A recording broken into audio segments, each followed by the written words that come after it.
balita, mayroon daw pinagnakawan sa Marikina Bank. Hindi matukoy ng mga pulis kung sino ang mga ito at iniimbestigahan pa ng mga pulis kung sino ba ang nagnakaw sa Marikina Bank. So yung lang po at magandang gabi, bayan. Ha ha ha ha, hindi nila alam na kami ang nagnakaw.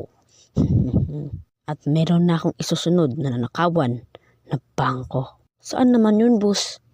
Basta. At sundan niyo ako para pagplanuhan natin ang pagbabang robbery. Sige, boss. So ito ang mapa ng ating pagnanakawan. Sige, boss, magplano ka na. So ang una, so di ba ito ang Las Piñas Bank? So pupunta tayo sa likod niyan at aakyat tayo. Kapag makadating na tayo sa rooftop, merong glass dyan. Alam ko yan kasi ako noon ang manager dyan. Tapos yung glass na yun, ipagkukurtihin natin na bilog. Tapos pupunta ako sa loob ng Las Piñas Bank. At kapag makalapag na ako sa ibaba, ilalagyan ko ng peking picture ang mga CCTV.